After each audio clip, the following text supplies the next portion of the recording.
And there was a moment where I was playing defense against Cade, and he went to the hole, and I got elbowed in the face, like the first possession. Flagrant elbow. So that was, a welcome to NBA moment. So what's up, Piston fans? I was looking at a couple comments from the video on This Detroit Piston Was Nasty, and I was excited about some of the names that were thrown out on who some of you guys felt was the nasty Detroit Piston player that you liked, one of your favorite Detroit Pistons, who you always liked after their career in Detroit. Some of them was liking the guy that I liked, and some like some other guys, but it was a couple of names y'all threw out I totally forgot about. One of them was Junkyard Dog. Nicky commented that Junkyard Dog, and then my man said Smash Boogie. He said Lindsey Hunter was one of his favorites. I used to love when Lindsey and Mike James would get out there on that court.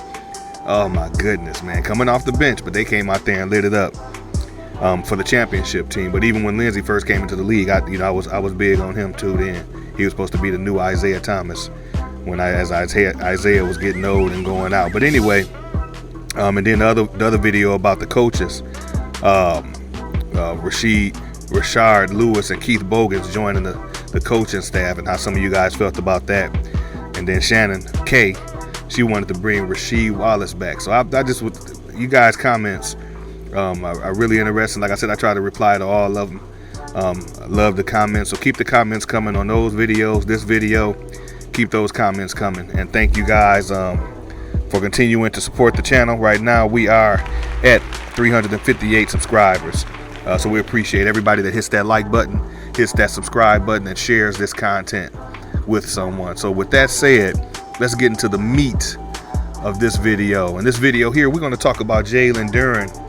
It was a article that had some interesting points in it, talking about Jalen Duren and how he can be brought along slow because of who we have on the team right now, and how that can help him with his development.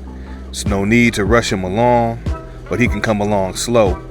The article was from Pistons Power, entitled "Why Jalen Duren's Development Should Be Taken Slowly," and it gave a few good points about why it should be taken slowly. The boy's young. He's 18 years old. The NBA game is fast-paced.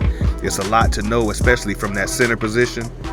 They compared that center position to like being a linebacker on a football team. You got to know where people need to be positioned. You got to be able to call out, communicate.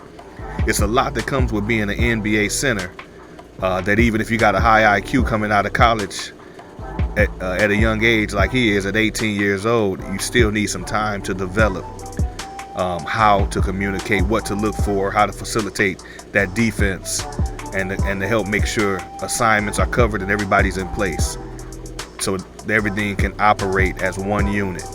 So that take a lot for a center to do, and your best centers are able to do that. But it started off, that article brought out a good point about Troy Weaver too, and how he develops teams. It seems like he takes nothing and gets something out of it, and what it does is it brought out a formula he has of taking regular players, like he did with DeLon Wright, Trey Lyles, taking regular players and building their value up. And then as their value builds, then he makes moves.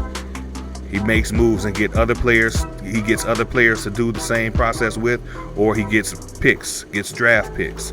And when he gets those draft picks, he can do a lot with draft picks. You can do a lot with players. You can move them around, but that formula there works, and it helps him to be able to do what he did with Nerlens Noel. Got Nerlens Noel on a expiring contract. His contract expires, and it's a team option for next year. Other teams might be interested in that. But regardless of that, look what that does with a pick like Jalen Duren.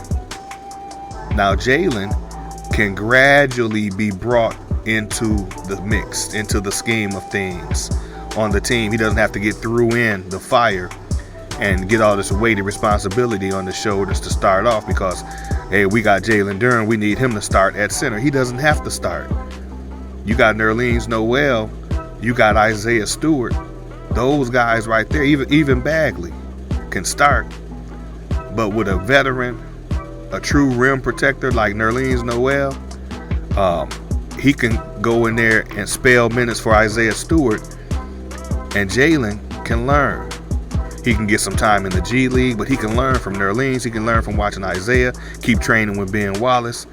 He could take a longer time to perfect his craft, so he's not needed to jump right in right now. We got to remember, this guy is still 18 years old, and being that young, it's a lot that he needs to learn about life, himself, his body, and the NBA game, and throwing him in the fire at such a young age would not necessarily be a wise thing to do for his longevity, his long-term success in the NBA. So that's the thing. We want to prepare him for long-term, sustainable success. And already Jalen has had solid help. He's learned from Anthony Hardaway, Rasheed Wallace, and Larry Brown in college. All of those had a hand in shaping him and molding him into being the player that he is now. So looking at what he has and what he brings to the table and what's needed from him, we can get what we want from him at a slower pace where it can be a lot more successful than throwing him in the fire. So that right there, having a veteran like Nerlens, that takes a lot of pressure off Duren's shoulders. A lot of pressure off Duren's shoulders to where, hey, towards the second half of the season where you might be looking to move Nerlens with that contract, that real nice favorable contract, a team might be ready to grab him up. They're going to be trying to grab him up anyway through the season because of his contract, I'm sure. But toward the second half of the season, you may see Duren's minutes start jumping up a little bit.